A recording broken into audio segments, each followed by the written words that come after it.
Imran hantar ke masjid macam kita hantar anak pergi kelas kapal, hantar begitu saja. Dah main pick up drop Grab, main drop out drop in. Dah dia hantar ke masjid, dia berjumpa dengan Zakaria.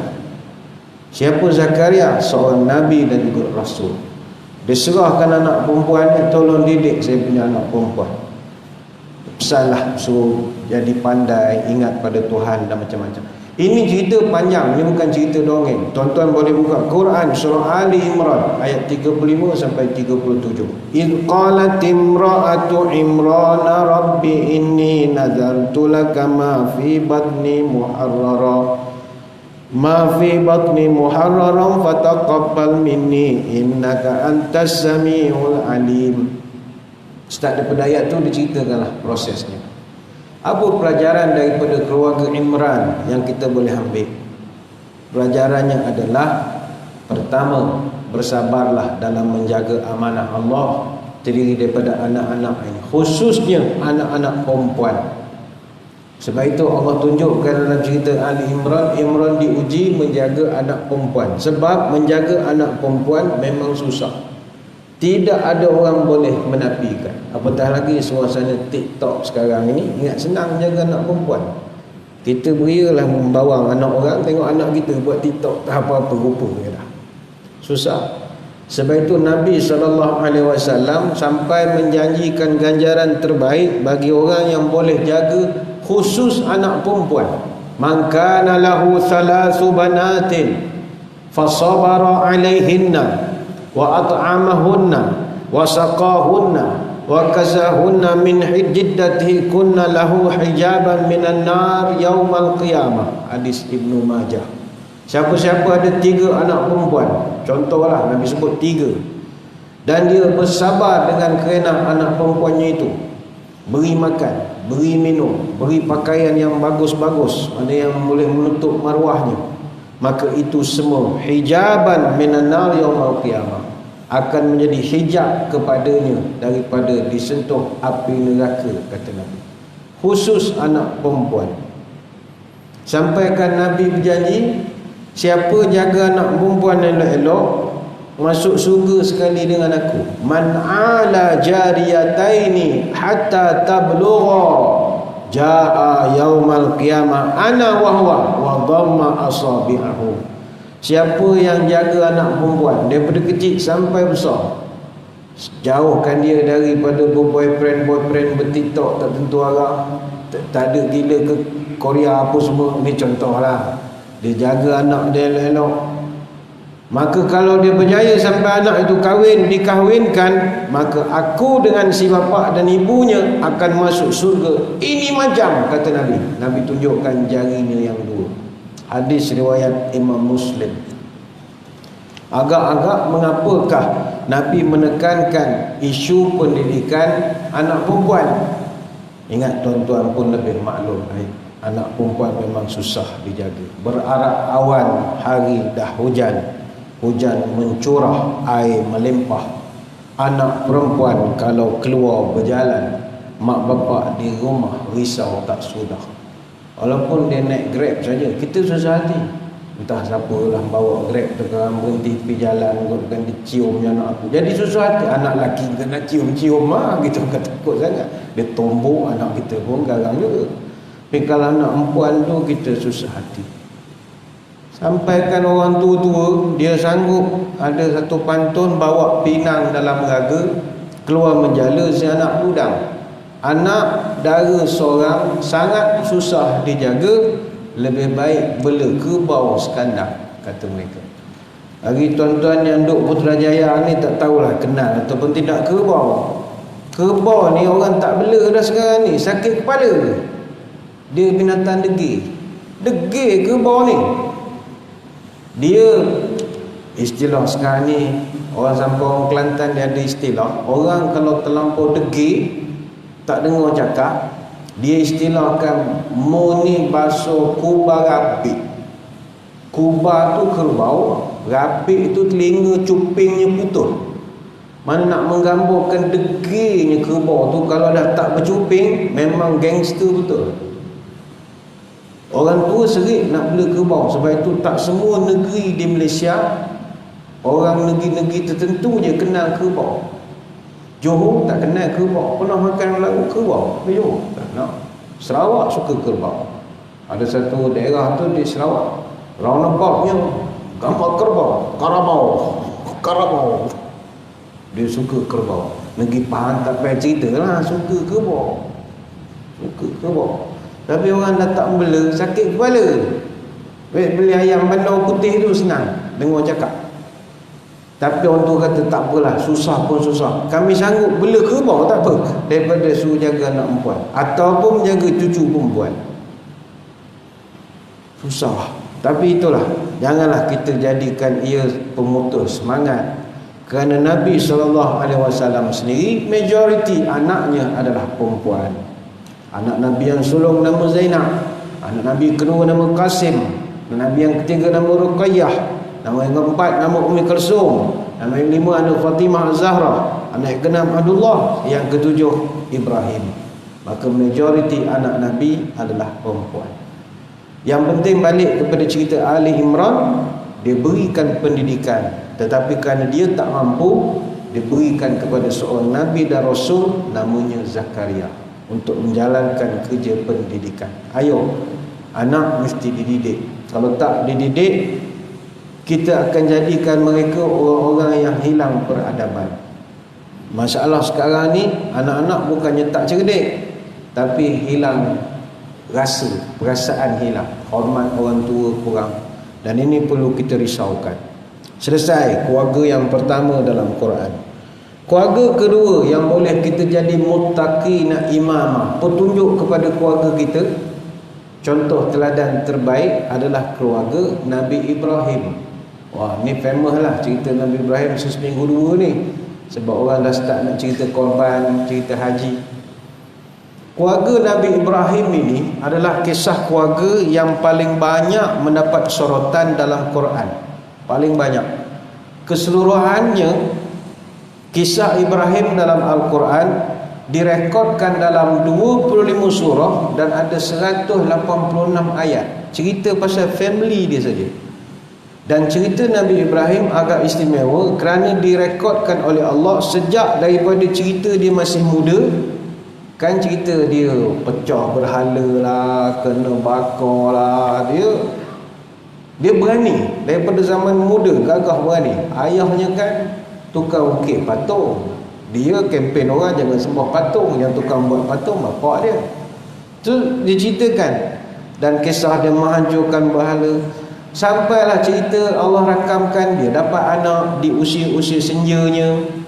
Diceritakan tentang kisah dia di penghujung hidupnya. Nabi Ibrahim antara cerita yang agak terperinci dalam Quran. Dan keluarga Nabi Ibrahim adalah termasuk dalam keluarga pilihan. Allah Ta'ala sangat suka kepada keluarga Ibrahim. Inna Allah astafa Adama wa Nuhan wa Ali Ibrahim wa Ali Imran alal alamin. Dalam Quran surah Ali Imran ayat 33, Allah Ta'ala menyebut sesungguhnya Allah telah memilih Adam, Nuh, keluarga Ibrahim dan keluarga Imran di antara seluruh alam ini. Antara keluarga yang dipuji oleh Allah. Apa sebab? Kerana keluarga Nabi Ibrahim melahirkan generasi Nabi paling ramai. Oh, itu pelajaran untuk kita lah. Tidak ada Nabi dan Rasul selepas Nabi Ibrahim, kecuali mesti Nabi-Nabi itu keluarga dia punyalah terror dia mendidik. Macam mana dia buat? Dua anak Nabi Ibrahim, seorang nama Ismail, seorang nama Ishak. Dua-dua jadi Nabi. Dan ini pencapaian yang begitu hebat. Bukan senang nak dapat begitu. Bapa Nabi, anak Nabi. Tambah lagi Ishak, anak Nabi Ibrahim, dapat pula anak nama Yaqub. Yaqub pun Nabi juga. Terror tak terror. Yaqub ni ada 12 orang anak. Salah seorang anaknya adalah Yusuf. Yusuf pun Nabi juga. Daripada cicit, cucu, anak sampai moyang, 5 generasi Nabi. Tak dapat ada orang lain begitu. Tak dapat. Sebab itu Nabi SAW, dia memang tabik spring dengan Nabi Ibrahim. Sampai Nabi kita minta, kau mesti hormat dia Dalam semayang, lepas selawat padaku, kau selawat pada Nabi Ibrahim. Ini memang tikung kiapek ya Allah. Ini tak orang boleh lawan mah. Anak ada 5-6 orang semua jadi Nabi, champion Nabi Ibrahim. Dan Nabi kita tak dapat kelebihan itu sebab anaknya ramai perempuan. Anak lelaki pula mati kecil. Jadi memang dia tak merasa legacy, tapi ada hikmahnya. Namun Nabi Ibrahim memang champion. Itu baru jalur Nabi Yaqub. Dan beberapa Nabi-Nabi yang lain juga daripada jalur Ishaq, Syuaib, Ayub, Zulkifli, Musa, Harun, Daud, Sulaiman, Ilyas, Ilyasa, Yunus, Zakaria, Yahya, Isa alaihi wassalatu wassalam. Itu semuanya daripada jalur Ishaq alaihi salam. Dan daripada Nabi Ismail menurunkan juga satu zuriat keturunan yang sangat dimuliakan, iaitu Muhammad sallallahu alaihi wasallam.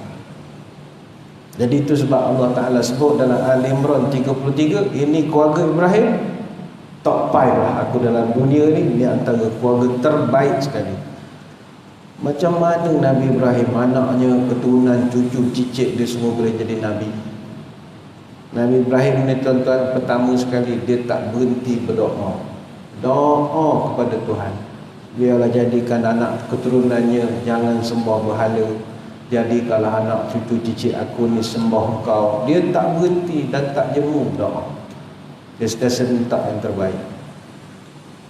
Dan yang paling utama sekali Tuhan nak tunjuk pada kita, Allah Ta'ala angkat darjat keluarga Ibrahim sebab Nabi Ibrahim ni dia punya pengorbanannya kepada Allah tak ada tolak banding.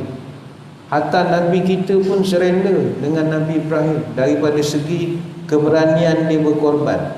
Nabi Ibrahim lah satu-satunya manusia yang never say no. Apa saja perintah yang Allah suruh, dia mesti buat walaupun benda itu impossible. Sampaikan dalam Quran surah Al-Baqarah ayat 124, wa idzibtala Ibrahim rabbuhu bikalimatin fa'atammahun. Ingatlah ketika Ibrahim diuji dengan beberapa perintah dan dia menunaikannya. Ibn Jauzi ada sebutkan mengulas ayat ini dalam tafsir dia. Apakah perintah yang Allah berikan kepada Ibrahim?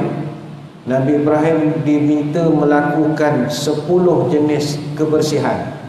Hygiene punya kaedah. SOP baru lah. SOP baru. Yang mana SOP itu tak pernah ada sebelum zaman dia. Zaman dia diperkenalkan. Kata Ibn Jauzi, 10 jenis kebersihan itu 5 duduk pada bahagian kepala dan 5 lagi duduk pada bahagian badan. Pertama, Nabi Ibrahim diminta supaya memotong misainya. Potong misai. Yang kedua, berkomor. Yang ketiga, menghirup air ke dalam hidung. Yang keempat, gosok gigi. Yang kelima, sikat rambut. Kita mungkin senyum je lah dengar, ingatkan kena bawa sejadah sendiri, hand sanitizer, bawa face mask, bawa wuduk dari rumah. Itu tak ada. Ini apa? Sikat rambut. Tuan-tuan, Nabi Ibrahim dia bukan duduk zaman moden. Bukan duduk zaman kita yang nak beli barang boleh pakai gosok main Shopee tak. Zaman dia ni, dia wafat 2335 tahun sebelum Nabi Hijrah. Zaman dia. Mana dia nak mencari benda-benda nak sikat rambut, nak gunting. Tapi dia never say no. Dan dia kena buat kebersihan pada badan 5 perkara. Pertama, potong kuku. Jangan fikirlah, jangan tanya mana cari ketik kuku. Dia tak pernah tanya. Never say no. Potong kuku. Yang kedua, memotong bulu kemaluan. Yang ketiga, berkhatan. 4, cabut ketiak. Cabut bulu ketiak. Dan yang kelima, cuci bekas buang air. Macam kerja lampura lah, kena bersihkan. Tuan-tuan sekalian, lampura indah water, lampura. Tuan-tuan sekalian, Nabi Ibrahim ketika diperintahkan semua ni, dia never say no. Termasuk berkhatan. Orang sebelum tu itu normal baru, tak pernah buat lagi. Dia orang pertama. Tuan-tuan, berapa umur Nabi Ibrahim semasa dapat perintah SOP untuk berkhatan? Dalam hadis daripada Abu Hurairah radhiyallahu anhu, Nabi pernah bercerita, ikhtatana Ibrahim alaihi salam ba'da 80 sanatan wa ikhtatana bil qadumi. Hadis riwayat Imam Bukhari. Nabi cerita Nabi Ibrahim dia bersunat berkhatan umurnya 80 tahun. By right dia berhak mohon pengecualian sebab dah melebihi umur. Ikut SOP 70 ke bawah saja, 70 ke atas dah kira senior citizen, warga mat, boleh pengecualian, semayang di rumah lah kalau zaman sekarang. Dia boleh buat surat, saya dah 80 tahun, bukan pakai sangat pun, buat perhiasan banyak agak alayuk, bukan semua 80 gitu. Tapi dia never say no. Dan dia bersunat di klinik mana? Mana ada klinik tukang buat biur pun tak hidup lagi zaman itu. Waqtatana bil qadumi, kata Nabi. Nabi kita cerita Nabi Ibrahim bersunat pakai kapak. Seorang dia je buat. Kita dengar pun ngeri. Sebab itu ketika orang ngeri kenapalah Ibrahim sembelih anak dia, dia sembelih hak dia tu lebih ngeri pada sembelih anak dia. Dari satu sisi yang lain, dalam kitab Taurat menyebut baginda Ibrahim berkhatan umur 99 tahun. Artinya tua jugalah. Dan Nabi Ismail muda, 13 tahun. Dan yang lebih mengagumkan kita, Nabi Ibrahim ni dia never say no. Dia diperintahkan sembelih anaknya, arahannya itu hanya berdasarkan mimpi saja. Dan ini tidak ikut SOP yang biasa. Ini di luar daripada kebiasaan. Sebab biasanya Nabi-Nabi ni untuk dapat arahan yang mustahak, dia ada mekanisme berita tu ada. Dia pun tak boleh dapat main mimpi-mimpi terlelap-terlelap pun tak boleh. Pernah Al-Haris bin Hisham radhiyallahu anhu, dia datang jumpa Nabi, bertanya, "Ya Rasul, kaifa ya'tikal wahyu?" Macam manakah SOP wahyu turun kepada para nabi, khususnya kepada Tuhan? Nabi kita jawab, "Ahyanan ya'tini mithla salsalatil jaras wa huwa ashadduhu alayya." Kata Nabi, yang paling kerap adalah datang dalam bentuk gemerincing loceng. Itu yang paling kerap dan itu yang paling berat. Ashadduhu alayya, paling berat untuk saya terima. Tak tahulah loceng tu bunyi loceng skrin ke, buzzer ke, bunyi loceng sekolah ke, tak tahu. Tapi dalam bentuk loceng, kata Nabi. Dan itu biasanya isu yang berat-berat, benda yang besar-besar. Dan ada juga kata Nabi, wa ahyanan yatamassalu lil malak rajulan. Dan ada hari kalau benda tu lebih penting lagi, wahyu tu datang dalam keadaan malaikat sendiri hadir menyerupai laki-laki. Dan dia fayukallimuni fa'ima yaqul, dan dia akan berbicara dengan saya dan saya akan faham apa arahannya. Tapi dalam kes Nabi Ibrahim, falamma balagha ma'ahu sa'ya qala ya bunay inni ara fil manami anni azbahuka fanzur madza tara. Surah As-Saffat ayat 102. Wahai anakku, malam tadi abah bermimpi sembelih kamu. Fanzur madza tara, what's your opinion? Apa pendapatmu? Betul ke tak mimpi itu? Nabi Ibrahim ni, Nabi Ibrahim mujur dapat anak reti bahasa. Ismail ni bagus, anak soleh yang taat. Anak kalau soleh tak taat tak guna juga. SPN 10 straight A, cakap mok tak dengar. Mok suruh ambil akaun, dia nak ambil ekonomi. Degil. Orang jenis tak dengar cakap mok dia bukan anak soleh. Orang suruh ambil engineering, dia nak ambil, contohlah, dia kalau anak taat, dia mesti taat apa juga kehendak mok. Itu anak yang taat, anak yang never say no. Nabi Ismail masa ayahnya tanya, abah mimpi sembelih awak, warna gaya ni kira betul ke tak betul? Nabi Ismail boleh jawab, beres boh, tak ada masalah. Dia tak ada langsung nak tolak, dia tak ada nak mengatakan abah dah fikir masak-masak ke, abah tahu tak benda ni melanggar undang-undang negara, abah boleh dihukum mati mandatori membunuh anak tanpa sebab dengan cara. Dah, dia hanya jawab, insya-Allah satajiduni insyaallahu minas sabirin. Semuanya kata beres bah. Ayah akan dapati saya orang paling sabar sekali. Jom. Dia anak soleh. Ini memang luar biasa, ajaib. Sudahlah, begitu cerita Nabi Ibrahim juga dalam Quran. Yang kita boleh ambil pelajaran adalah bab poligami. Ini tuan-tuan di sini ada yang poligami. Tahniahlah kita ucapkan pada yang dah berjaya. Pada yang belum, bolehlah dengar cerita Nabi Ibrahim ni. Nabi Ibrahim ni cerita poligami. Nabi Ibrahim dia poligami. Isteri dua, Sarah dengan Hajar. Dan lepas kematian Sarah, Nabi Ibrahim kahwin pula dengan Kanturah ataupun Keturah. Itu tak disebut dalam eskatologi Islam, dibahaskan dalam Genesis chapter 25. Ibrahim dia kahwin dengan Kenturah, dapat 6 orang anak, Zimran, Jokshan, Medan, Midian, Ishbak, Syu'ah. Dia tak ada kena-mengena sangat dengan eskatologi kita, tetapi bagi orang Melayu dia suka kaji. Sebab anak-anak Nabi Ibrahim dengan Kanturah inilah yang menjadi nenek moyang kepada orang Melayu. Itu orang Melayu itu dia keturunan Nabi Ibrahim. Bila tuan-tuan keturunan Nabi Ibrahim, mana tuan-tuan ni keturunan Yahudi. Mana Yahudi tu adalah sikit 1 pain 2 pain tu degil tu.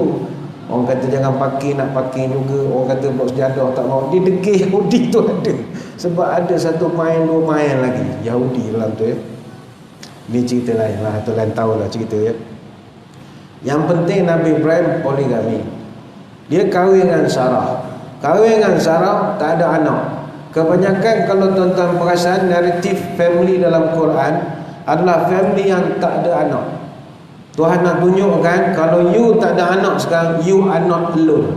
Ribuan tahun dulu aku dah uruskan ramai orang yang tak ada anak. Tapi akhirnya dia dapat kerana aku izinkan. Sarah kahwin lama tak ada anak. Apa sebab Siti Sarah kahwin dengan Ibrahim tak ada anak? Pertama, dia dah tua. Orang perempuan dia punya kilang pengeluaran dia tu, dia ada had limit dia. Umur-umur tertentu kilang dia tutup. Ada orang 45 tutup dah, ada orang 47 tak ada dah. 50 mungkinlah tak ada dah 50. Tapi 47 saya pernah dengar ada lagi, jadi lagi umur 47. Tapi misi peletik ke dia 10 hari ya. Mokci dia kata tak gaduh dia takut anak tu jadi Down syndrome lah, macam-macam. Doktor tu kajian dia lah ya. Jadi Siti Sarah ni dia dah tua. Dalam tafsir Jalalain ketika mensyarahkan ayat 29 surah Az-Zariyat, umur Sarah semasa melahirkan Nabi Ishaq 90 tahun. Tua dah Sarah masa tu. Dan Nabi Ibrahim masa dapat Ishaq umurnya 100 tahun. Kemudian sebab yang kedua, Siti Sarah tak dapat anak kerana dia mandul. Ini alasan yang Jamil bin Abu gunakanlah masa kahwin dengan bini nombor 2 tu. Memang Siti Sarah mandul. Dan yang sebut ni dalam Quran surah Az-Zariyat ayat 29. Fa'aqbalat imra'atuhu fi sarratin fasakkat wajhaha wa qalat ajuzun hakim. Datang malaikat beritahu kepada Siti Sarah, puan ni mengandung ni. Jadi isterinya itu menjerit keheranan, fasakat wajaha, dia tepuk mukanya, puk Allah rekodkan. Dia tepuk muka macam tak percaya.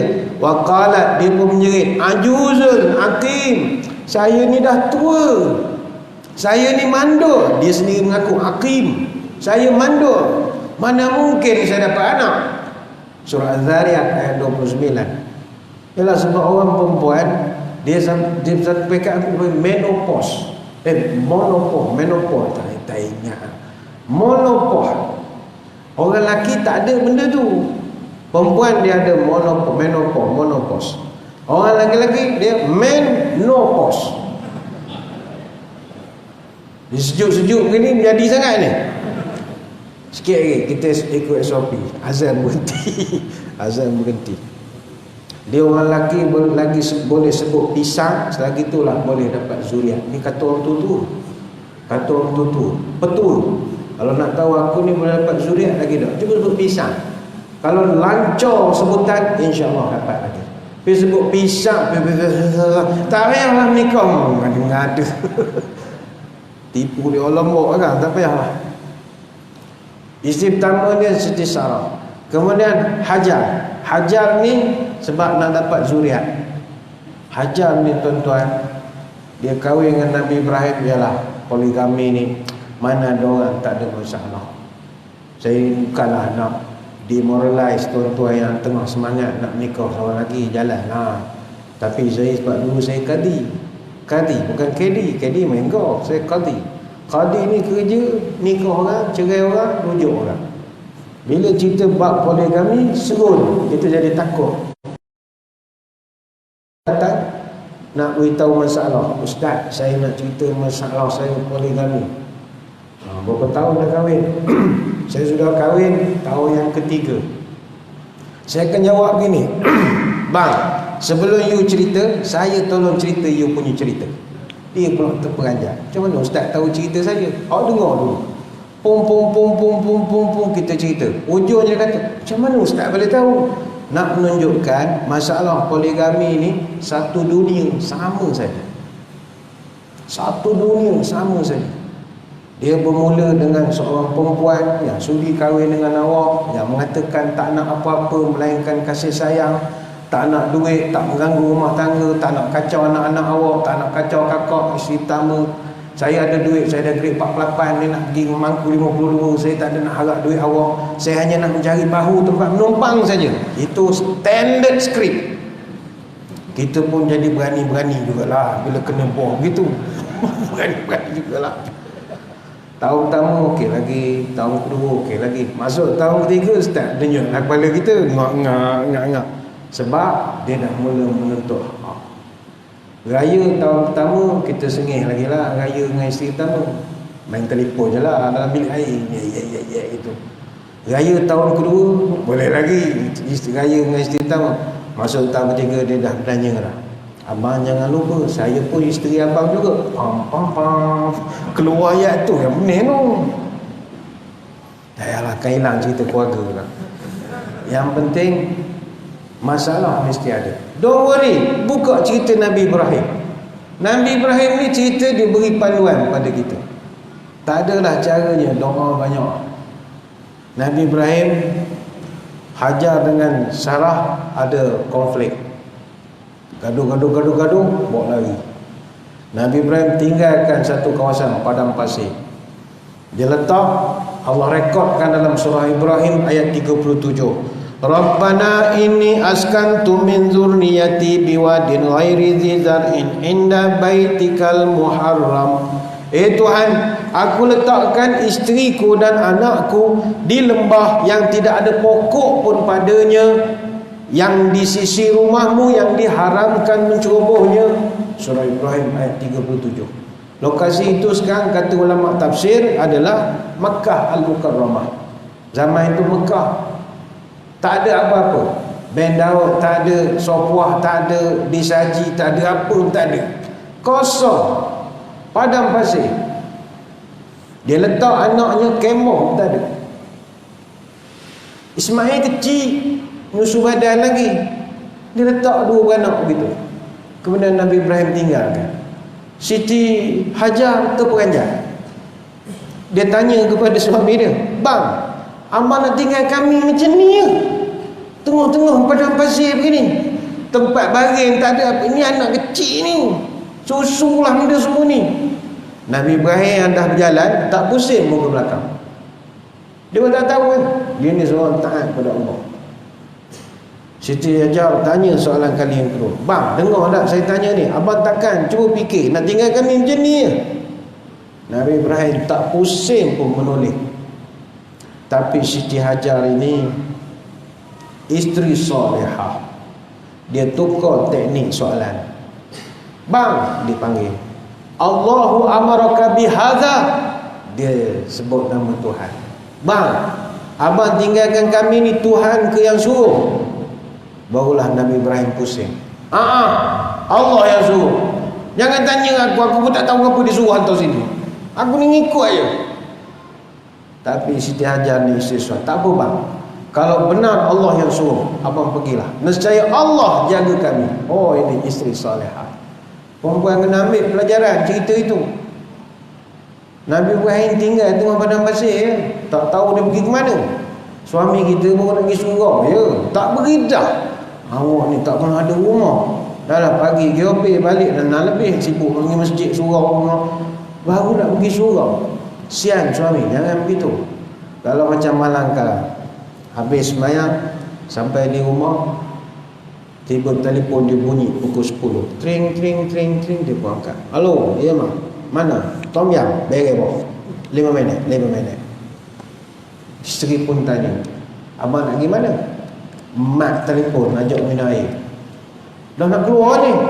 Nak keluar ke telefon ajak minum air? Dah tadi pergi surau lagi, macam mana lagi balik dah keluar pun nak keluar lagi. Ni kan malam minggu rehat je lah di rumah. Dan isteri tu Menteri Pertahanan, asyik nak tahan je kerja, tak pergi keluar. Permit susah terus, isi orang kau. SOP ketat. Suami tadi campur dia takut bini sikit.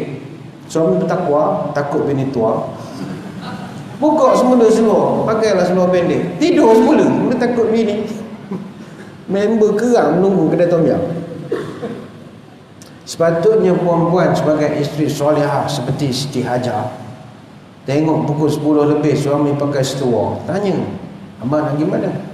Mak ajak minum air, tak tahu minum masalah. Dia tu ada hal lah tu, kalau dia ajak minum mesti ada hal. Gilah sekejap, setengah jam beli muka je. Perempuan kena guna ayat Siti Hajar. Abang keluar ni Allah ke yang perintahkan? Suami kata gaya je begitulah, memang dah ditakdirkan.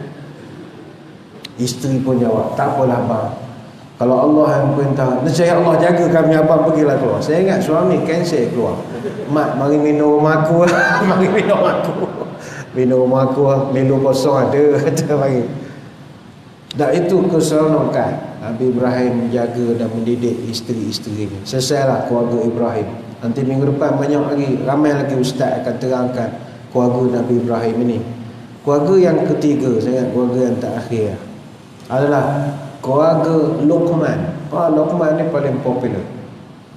Luqman ni kenapa Allah rekodkan dia dalam Quran, namanya diabadikan jadi surah, dan didikan dia pada anaknya Allah rekodkan pula satu-satu dalam Quran. Why?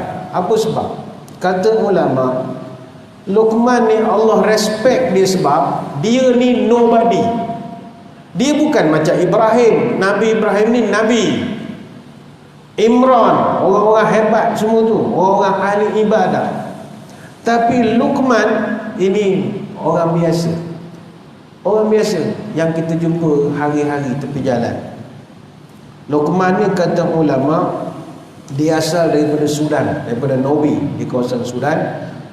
Kata para ulama, dia ni orangnya kulitnya hitam. Hitam ke gelap nak sebut lah, sebut salah tu nak sebut. Hitam lah, gelap salah lah, hitam. Dia kulit hitam, hidungnya kemik, bibirnya tebal, kakinya pecah, terdapat pecahan-pecahan, merekah, terbelah. Dalam tafsir Tabari jilid yang ke-20, diceritakan ada seorang lelaki kulit hitam pernah datang berjumpa dengan Sa'id bin Musayyab. Ayat 13 sampai 19, kerana dia nasihat anaknya tanpa jemu. Dan itulah yang Tuhan dak setiap ibu bapa sekarang buat.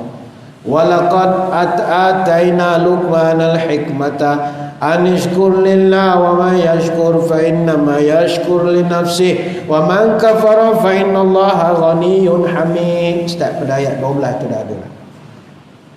Maka Tuhan nak menunjukkan dengan anak-anak janganlah jemu menasihati. Dalam kitab tafsir Ruhul Ma'ani disebutkan, ulama mengatakan anak Luqmanul Hakim namanya Saron. Saron ni dia memang tak dengar cakap. Maknanya dia balik mabuk, Luqman tunggu. Kau baru pulang Harun. Contoh macam cerita keluarga 69. Kau baru pulang Harun. Cuba kau berjalan sikit laluan ni, bengkok-bengkok Harun berjalan, aku pergi mabuk. Malah esok tunggu lagi. Anakku, kau pergi merempit pula. Dia pun nasihat, wah anakku, ingat pada Tuhan, jangan sombong ini. Okey abah, masuk kanan keluar kiri. Malah esok pula meronggeng pula dan duk tak apa-apa. Dia tunggu lagi. Tapi dia tak pernah jemu menasihati anak dia. Sampai kata ulama akhirnya anak ni jadi baik. Maka pelajaran untuk kita, jom didik anak kita tanpa jemu. Mak bapak sekarang bukanlah semua. Kalau dia dah tak daya nak nasihat anak, dia halau balik asrama. Engkau ni bila nak buka asrama engkau ni? Baliklah cepat. Tak daya lah aku 3 bulan duduk dengan korang ni. Gila aku jadi. Makin banyak dah uban kepala aku ni. Berambahlah cepat balik asrama. Mak bapak muka orang sini orang tempat lain. Dia cepat fed up. Baru 3 bulan dengan anak hari-hari baru tahu anak minat K-pop. Baru dah tahu, dia tak tahu selama ni. Terus nak suruh halau balik asrama. Luqmanul Hakim dia tak pernah putus harapan. Dia didik anaknya lagi dan lagi dan lagi dan lagi dan lagi dan lagi dan lagi dan lagi sampai dia tak ada lagi. Maka itu Tuhan nak, mu ayah, mu jangan fed up didik anak. Sebab kita dalam persoalan keluarga dan pendidikan anak-anak, we do the best, let God do the rest. Buat saja yang terbaik, selebihnya sila kita serahkan pada Allah. Ada beberapa keluarga dalam Quran yang tak sempat kita ceritakan. Antaranya keluarga Nabi Yaakob yang terkandung di dalamnya cerita adik-beradik Nabi Yusuf yang bergaduh siang malam pagi petang, dicampur adik dan pergi bertubuh punya abang, nipu ayah dia kata kena makan dek serigala. Ada mana nak beri pelajaran kepada kita. Ada yang bergaduh adik-beradik, awak bergaduh ni sikit, hai berebut tanah, ayo kangkang kera tanah ni. Nabi Yusuf bergaduh sampai berbunuh-bunuh. Dalam Quran ada cerita keluarga Nabi Daud, cerita tentang Nabi Sulaiman. Manakala kita orang bangsawan, dia tak pandang cerita-cerita low class ni. Tapi kita ingin terangkan Nabi Sulaiman itu bangsawan. Dia raja, dia Nabi, kuasa tanpa batas. Tak ada batasan. Tapi Allah rekod dalam Quran, keluarga elit ini tak pernah sombong. Kita baru mangku jusasi, kursus hintai tak pergi lagi. Jalan tonggik gini lah. Mana boleh begitu? Nabi Sulaiman, semut dia dengar cakap. Maknanya kita jangan tentang grade besar dengan kerani pun tak nak dengar cakap. Sombong sangat. Tak boleh. Di lain tahun lah cerita. Itu keluarga Nabi Syuaib. Dan ada beberapa keluarga yang lain yang tak sempat kita terangkan. Saya kira sekadar itulah saja sembang-sembang pada malam ini. Saya ucapkan ribuan terima kasih atas undangan. Mohon maaf sebarang kekurangan. Mudah-mudahan kita bertemu pada lain-lain kesempatan. Sebelum berpisah, marilah kita menadah tangan berdoa. Mudah-mudahan majlis kita diberkati ilahi. A'udzubillahi minasyaitonirrajim. Bismillahirrahmanirrahim. Allahumma shalli wa sallim ala sayyidina Muhammadin salatan tukhrijuna biha min zulumatil wahmi. Rabbana hab lana min ladunka dzurriyyatan thayyibatan innaka sami'ud du'a. Rabbana hab lana min azwajina wa dzurriyyatina qurrata a'yunin waj'alna lil muttaqina imama. Rabbana ighfir lana wa liwalidayna wa lil mu'minina yawma yaqumul hisab. Rabbana ighfir lana wa li ikhwanina alladhina sabaquna bil iman wa la taj'al fi qulubina ghillan lil ladzina amanu rabbana innaka ra'ufur rahim. Subhanakallahumma wa bihamdika nashhadu an la ilaha illa anta nastaghfiruka wa natubu ilaik. Wa sallallahu ala sayyidina Muhammadin wa ala alihi wa sahbihi wa baraka wa sallam. Walhamdulillahi rabbil alamin. Wabillahi taufiq wal hidayah. Assalamualaikum warahmatullahi wabarakatuh.